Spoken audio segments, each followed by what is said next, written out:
Rhino Tribe, welcome back to the Wholesaling Inc. podcast, the number one podcast when it comes to wholesaling real estate. Now, let's remember, when we are talking about wholesaling real estate, we're talking about sourcing opportunities. If you are new to wholesaling, if you're wondering what wholesaling real estate is, if you've been in the real estate industry for a long time and you're still confused about what wholesaling is, it is very simple. Wholesaling is just the sourcing of opportunities, and you have three ways to do that. Okay, you can get referrals for it, where you're essentially just waiting for people to send you referrals because you're the guy, you're the gal that gets these deals done. That's the one way. Number two way is that you market for these opportunities, right? Through direct marketing, through direct mail or pay-per-click or bandit signs or something like that. Something that is a true marketing channel. Or number three, you go out and you prospect for it. And that is either done two ways typically. That is from door knocking,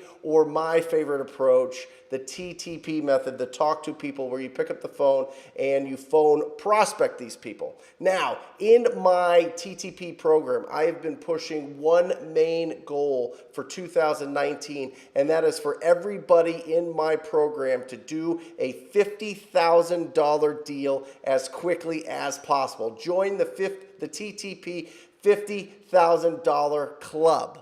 Okay, I've been pushing it because there is something that changes in your mind. Your literal brain chemistry changes when you get a check that is that big, because it's not big enough to where you're like, oh yeah, I'm retiring. Like it keeps feeding that beast inside you, that hunger, that hustle muscle that you've got inside you. But it's big enough to the point where you've never gotten a check like this, and you're like, holy cow, I did this from one phone call, and that changes everything in your business, everything in your mind. So with that said, I want to read out. I have an unbelievable guest out of Kansas. He's from Kansas. He does business in Missouri. But let me read to you the post that he put on Facebook today, because I think it's going to hit home and really, really let you know about this unbelievably unique young man. When I set out, this is him, when I set out and started my house buying company, I told myself I'd be able to leave my job before 2019, and I did. It took 8 months. You miss every goal you don't set. I set another goal to have massive success my first quarter working my business full time. Another goal accomplished. I had another goal, which was to be interviewed by the top national real estate investor podcast in the country that only BAMF, B-A-M-M, go ahead and Google that, BAMF business owners make it on. Another goal accomplished. Small victories turn into big wins, but if you never start setting goals and following through with execution, you won't get enough to start building momentum. So, without further ado, I'd like to introduce the author of this post, Mr. Cedrick Vinson. Cedrick, say hello to everybody. Hey, how's everybody doing? Cedrick Vinson, 24 years old. I'm in Lenexa, Kansas. That's excited right. to be on the show. I appreciate you for having me, Brent, all of Wholesaling Inc. I appreciate everything you guys do. Let's hit it. Let's hit it. So let's start. Let's start with the first part of this. You said that you had a goal to leave your job. What was the job that you were doing before you started your real estate business in 2018? Yeah, so I was working inside sales as a business advisor for a software company and marketing company. So I would literally call out to contractors, preferably contractors for me, all throughout the country, and I would sell them lead generating programs, websites, search engine optimization, phone book ads, everything marketing. So that's what I was. And was this, you were working out of an office, you were working out of home, like? Big office. I mean, hundreds of people, companies, a couple $1 billion. And we were the main workforce as to bringing on new business. And I was good at it as well. I just didn't want to do that forever. Right. So you're doing, but this sounds like a big business. I mean, this sounds like you probably, if you really put your mind to it, you probably could have stayed in that business, been really, really successful, moved up the ladder of $1 billion business, and led a happy life. So what are you doing out here being an entrepreneur?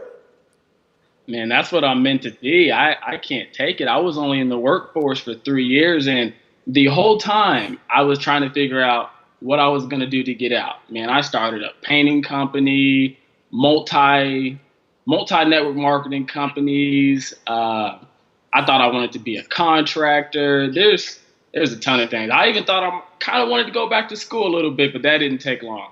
Sure. Not at all. Sure, got So it. And so then you found real estate. What did you find it on? Was it a YouTube? Was it somebody that you know? Was it a referral? Was it a podcast? Like, what brought you into this crazy world?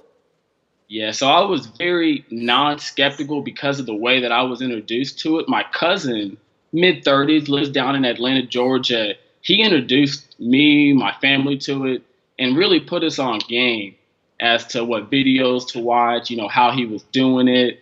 And I kind of just started talking to him and took it from there. I mean, I believe I watched my first video last April. And like 2 weeks from then, I was calling a house, cold calling it. I'm meeting an owner, didn't know what I was doing, and I was trying to negotiate. I didn't know anything, but I was out there trying to make something happen. Right. Still had contact. Yeah. So you just what's that? You just got a phone number and you took action. How did you know to even who to go after and how to get the phone number and how to even do so? Like, how did you know to get started? I think I just watched some videos. They talked about bandit signs. They talked about vacant houses, driving for dollars. So I started doing it, but I didn't have the system laid in place. So it was real inconvenient. So I'm working in sales. I've got a nice system set up. I just didn't necessarily like it. So I didn't look further enough into videos to start seeing about a dialer system, targeted list, just more effective ways to get data and do deals. Yeah. So I only did that for about a week, and I just kept putting up bandit signs for 8 months. For 8 months. And how did that go? Man, I got calls from it. I still get calls. I just didn't get any deals. Right. You see? Yeah. I spent good money. I had websites. I was going out at night. I was really trying to make this thing happen, taking off from work. Just doing everything. Like, I thought it was going to pop for me, and it just wasn't popping.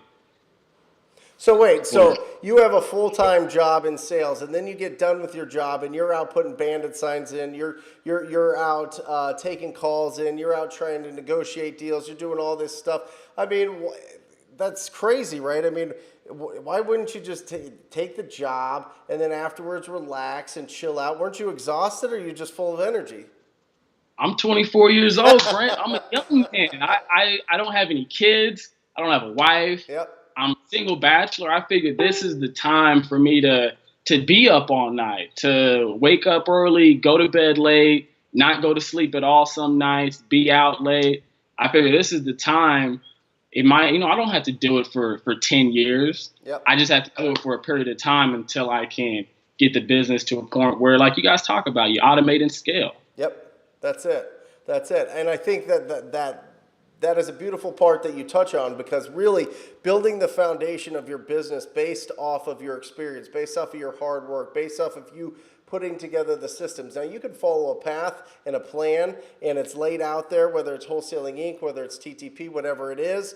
But when it comes to like learning how to like be a real leader, learning how to understand what your people are going through, how do you know that if you haven't been through it, which you're going through it now, which I think is phenomenal, right? Yeah, absolutely. Man, we're hitting it. Yeah. So let's talk about what happened. So how did you get your first deal, and walk us through that, and then we're going to talk about when you decided to just hit it out of the water. Hit it out of the park and join the 50K club. So let's talk about your first deal. Okay, so I'm going to preface that first deal, which was a $12,100 assignment check, to a check I made 3 months into the business, which was for $2,100, but it wasn't all by myself. Okay. It was a JV deal with a wholesaler out of Texas. 18-year-old kid was calling off of Craigslist. I helped him negotiate the deal. I got it under contract, sent it out to my buyer's list. Within 24 hours, I had a buyer. But I didn't get another deal until it would have been January. And I gosh, man, Brent, I'm frustrated. I'm anywhere I could go. I'm starting to look at videos again, like wherever, and that's where I stumbled on the Wholesaling Inc. I started listening to. I just started following the steps. Get a list, put it in the Mojo Dialer, go to batchskiptracing.com, coupon code TTP to get it at a discount. Yeah. Put it in your Mojo Dialer, and then call it. I even had the TTP script off of some of the podcasts, so it wasn't the real script, but it was enough, man. I've made, I don't know, thousands and thousands, if not hundreds. I've made a lot of calls to strangers all over the country, so it's nothing. I don't need a script. Yep. But script does help. Yeah. Definitely. But so I take off work one day, would have been a Tuesday or a Wednesday. I spend all day putting in a probate list. Mm-hmm. That next day, I just couldn't take it anymore. I said, I'm taking off work again. It's the end of the year. It's like I told myself I was going to leave by the end of 2019. Yep. And I'm nowhere close enough. That second day, after cold calling for 2 hours, I get a guy on the phone. He says, yes, he'd consider an offer. I ask him how much. He only wants $24,000 for the property. I don't know, but I'm like, okay, let's go out. I meet him at the house a few hours later. And in that time frame, I get an ARV put together. In the house, I'd say it was about 75 to 80K ARV, only needed about 15K in repairs. Okay. So the max offer would have been around 37. So I knew I had a deal there. Ended up getting it under contract at 21. I offered him, I believe, 18 for it, and we fell in the middle at 21. Yep. And man, I sent it out to my buyers list, and once again, I got some hits on it. About a month later, 2-3 weeks later, I don't know how long it was, I had a $12,000 check. Woo! I love it. And I'm going to save this bell for the big one, okay, because we're going to get into that. But some really, really important things, and I want you to peel back a little bit of the story here. So what was the list that you called on to get this? So this one was a probate list for Jackson County, Missouri. Yeah. So listen, go ahead. I was going to say I got that list. Man, I went up to the courthouse one of those days as well, and figured out the code violations, probates, kind of some pre-foreclosures, and the probate was just the one that I went with. So what do you mean you figured it out? You went up there, you asked them for it, and they gave it to you? Nah, I asked around. I went through multiple steps. Like I got the list. It's not even with the county. It's like a newspaper or something. Yep. I don't know. Yep. So but you got it. You filtered it, and you got the numbers. Great. So here's the moral to that story, guys. Don't stop. Find some way to get that list. There is a way to get these lists, especially probate. Here's the deal. The statistics show that 75% of probate properties sell within the first 90 days of new ownership. That's just facts. That's data, okay? People that inherit these properties don't keep them. You would be surprised how many people are not real estate investors and have no interest in wanting to keep rentals or fix things up or flip them or do whatever. The people want to sell these properties. So definitely go after those probates. Now, the second thing that you talked about is you sent it out to your cash buyer database. How did you start from 0 cash buyers to having cash buyers? What did you do to build your cash buyer database? Yeah, so when I really got things started, I would say last June, I got a couple websites. So I had a buyer's website and a seller's site with Carrot, and I just started putting them both on Craigslist. Yep. And one of them worked. So you're saying Investor Carrot. Well, now it's carrot.com. It's a real estate specific for wholesalers website service. Yeah. So just plug and play. I've been drawing buyers off of Craigslist every single day since. What do you post?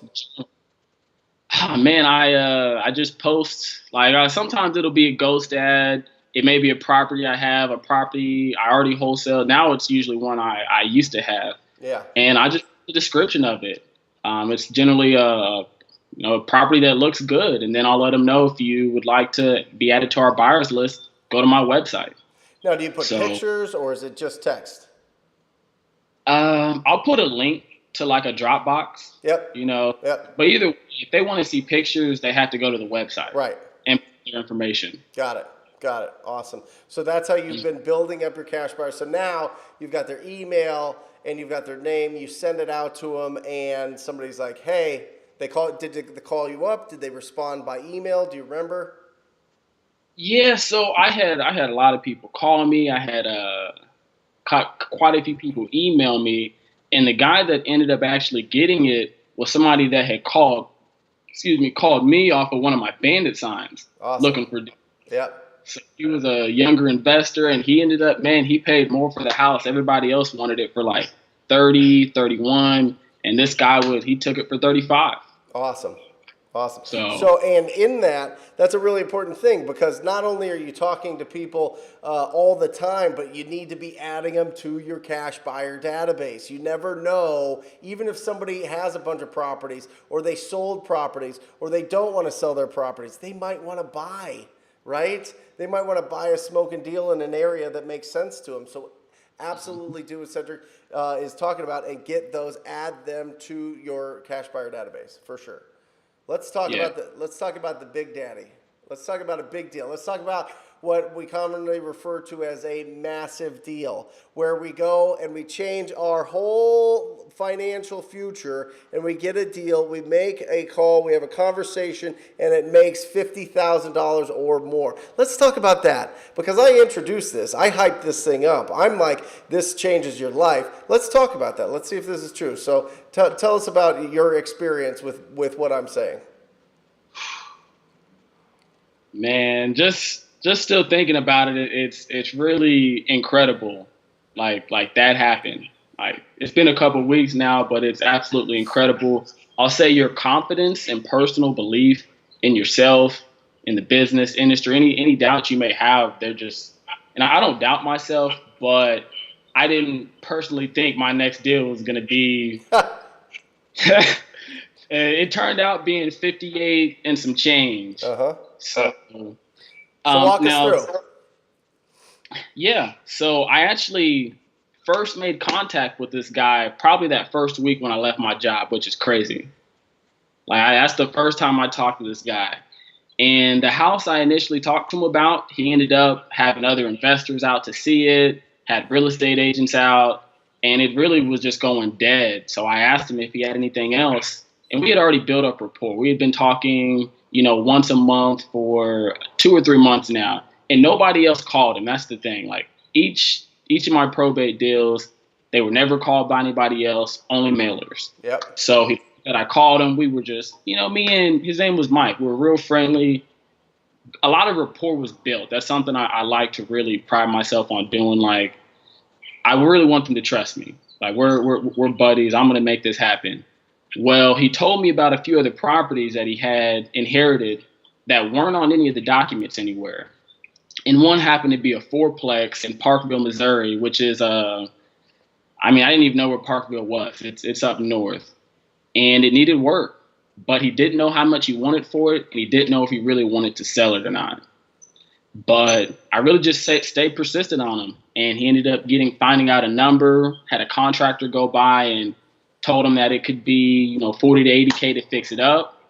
And he was only looking for, when I first asked him, he didn't know. I called him again the next week. He wanted 100 to, I think he said 100 to 150 for it. So I'm thinking, this is a wide gap. I'm going to get this deal for $100,000. Yeah. That's the way I see it. If he wants 100, it's a deal. That's a win-win for him. Yep. Because I had no clue how much this fourplex would cost, how much it would be worth. I just knew that if I could get it for 100, I could at least make a couple grand off of it.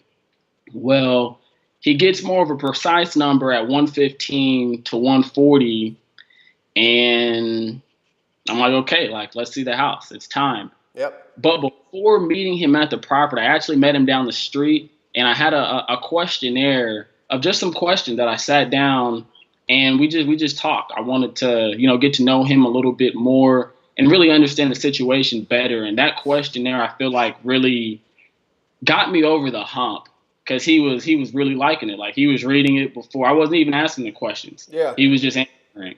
So it really brought us a lot closer as to me understanding his situation and what he was really looking to accomplish from the deal. You know, what he really wanted for it. Yep. And then we went to the property and it was cool. We just walked it. It was really nice too.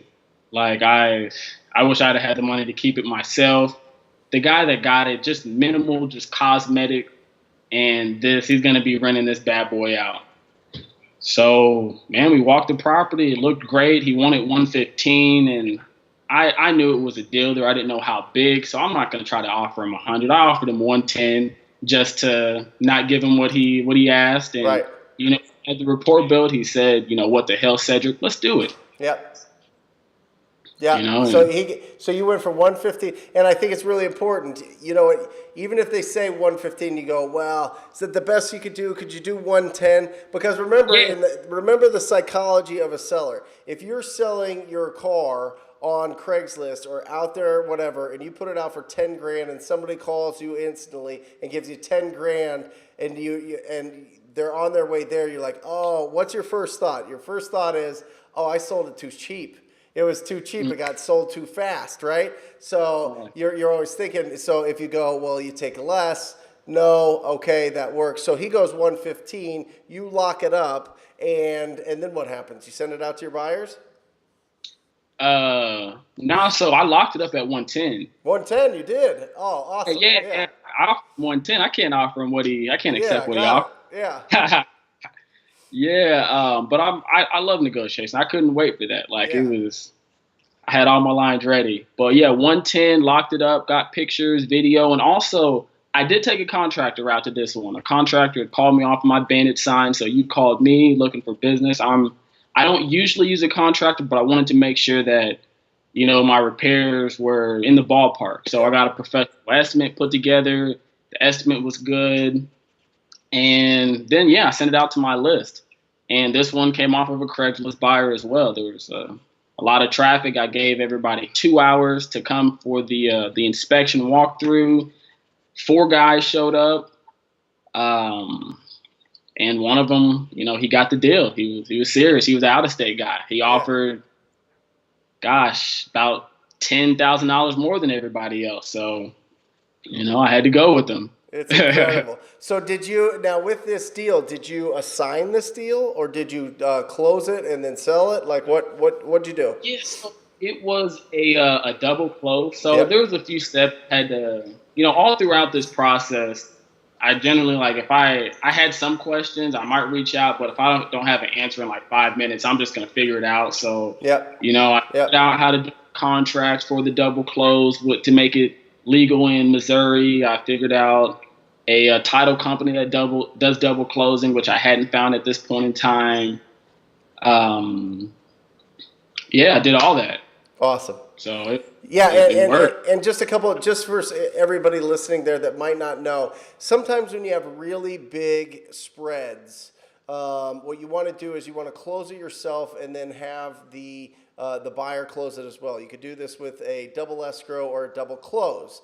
Now, with a double escrow, that essentially means that you use the funds from the end buyer to pay your side of the transaction. You got to see which title companies in your area do those and are familiar with those. But essentially what that does is it protects and it doesn't let the end buyer know how much you are making. Sometimes people get freaked out that you got such a good deal. Now, if you're working with buyers that you work with a lot, they don't. But if you just want to avoid any kind of friction, any kind of discomfort or whatever coming from the buyer or them trying to beat you up later, then you just do a double close or a double escrow. It doesn't show what you make, and boom, somebody's got a $58,000 check, right? Is that how much it was? What was the total?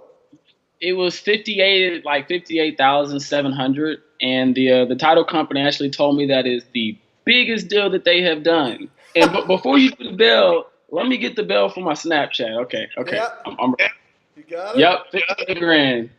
1, 2, 3. I've been waiting for that one, man. There it is.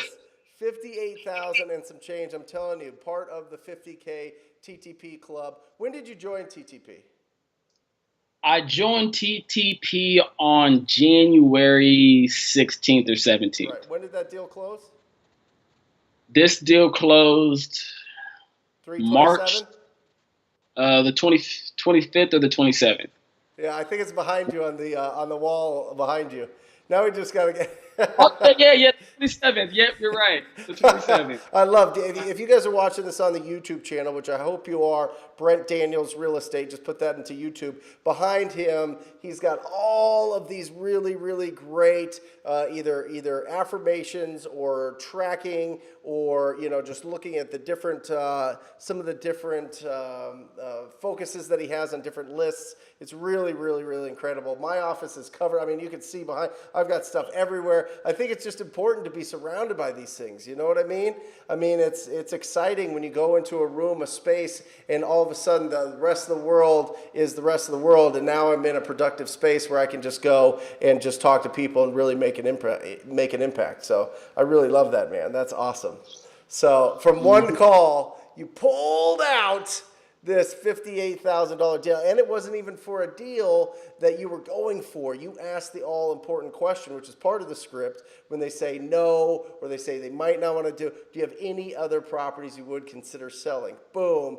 Asking that second part, question is what got you that deal, which is just absolutely incredible. Now, don't you feel like the sky's the limit? Like you could just keep going and going and going and building, doing bigger and bigger deals? Yeah, and here's the thing, Brent. In all I've did in sales and entrepreneurship, I've always had a larger order size. Like when I worked in sales, if you could sell a $60 program or a $3,000 program, I'm going to sell more $3,000 programs than $60 programs. Because honestly, I feel that the amount of work effort that it took between this deal and even the deal of 2,200 or 14 grand was the same. Yep. If not easier. It's just mindset. It's just mindset. So how do you develop that mindset for everybody out there that's wondering? How do you develop that? Man, you just gotta instill it in yourself, man. I've been a baller my whole life, whether it was sports. Whatever. You just got to have that confidence about yourself. Yep. Even if you don't, just tell yourself you do. Just say, I am that guy. I am that woman. I am this, I am that. And eventually you're going to be it. Behind me, I am the best closer. I love cold calling. Days I didn't like cold calling. I looked up and it's like, well, I'm the best. They should be afraid that I'm calling them. Yeah. Because I'm going to talk. They're going to sell me a house they didn't plan on selling. I love it. But they need to. I love it. It is, and we talk about it in this podcast. It's that identity part of yourself, that winner part of yourself, that pilot light that you have inside you that says, I'm going to win. I'm going to win. I don't care how many times I have to fail here, and here. I don't care how many times I got to get rejected. I'm going to win. I mean, it's just inevitable. So I might as well win big, right? Exactly. On that note, there's something I need to say because I feel that it's not mentioned a lot. I actually got 2 houses under contract after like 3 weeks of watching videos and hanging some signs, and they didn't sell. Yep. And why didn't they sell? Well, I did it wrong. I got them at a price too high. It's price. It's 100% price. Yeah, it's 100% price, 100% of the time. That's the hardest part. The hardest part is this a deal or no deal? But you know what? How much did you learn from those ones? How much did you learn how to comp properties right, to understand values, understand opportunities? Man, I would if I hadn't got those deals, I wouldn't have been able to. Gosh, it'd have been a rough start. Yep. But 100%. Yeah, I learned. That's what I learned how to comp properties. With matter of fact, yeah, is those deals that didn't go through. 100%. You gotta get into this business. You gotta fail forward. I mean, that sounds like such a cliche thing, but there were so many deals. I'm telling you, there were so many deals that I started out with that I thought were smoking deals and nobody wanted. And you learn and you learn and you learn and you learn. And then you're like, there's no way you could get a deal for $110,000 and sell it for $168,000. There's no way, or $170,000. There's no way. And then you do it, and then you're like, oh my God, what else is possible? You know what I mean? That's why the 50K club in TTP is so, like, I'm pushing everybody towards that because I want everybody to feel that. Even if you're listening to this podcast, Cedrick was doing deals off of this podcast, listening to this, like going through the steps. So, just unbelievable. So let everybody know, as we wrap this up, let everybody know how they can. Here's what's going to happen, okay? Here's what's going to happen. People are going to find your name. They're going to find you. And you know what they're going to ask for? They're going to ask for that questionnaire that you brought to that appointment, right? So get ready for that, right? That questionnaire that you brought. Huh? Oh, the questionnaire, that's fire, I'm telling you. Yeah, so people are going to reach out to you. So how do they reach out to you so that you can provide some value to this audience? Yeah, the best place to reach me, I'm most active on Facebook. So that's just Cedrick Vinson, Cedric, B as in Victor, INSON. And you can find me on Instagram at, it's going to be bound_4 greatness. And that's my Instagram. Love it. Yeah, I had that back in like high school. I knew I wasn't bound for greatness in football, even though I was a really good football player, but that's not what I wanted to do. That wasn't my dream. Yeah. So I just kept that handle, and it's like, this is what it was. Love it. Love it. Absolutely love it. Well, thank you so much for getting on here. I mean, you're a young man at 24. You've already had your brain frickin' reprogrammed with a 50K plus deal. I love it. You pulled it out of thin air from just talking to people. Anybody out there watching or listening, if you are interested in joining the same exact program that Cedrick went through, the most proactive group in real estate investing, go to wholesalinginc.com/TTP. That is wholesalinginc.com/TTP. Set up a call with us. It'll be the best call. If it makes sense to you, if it's the right fit, if it's the right program for you, I will be working with you personally, just like Cedrick. And yeah, that's it. What a phenomenal podcast this week. So keep listening, guys. We really appreciate everything, all the feedback that you give on this channel, on either YouTube or the podcast. We love it. We do it for you. Until next time, I encourage you to talk to people. See you later. See ya. Bye.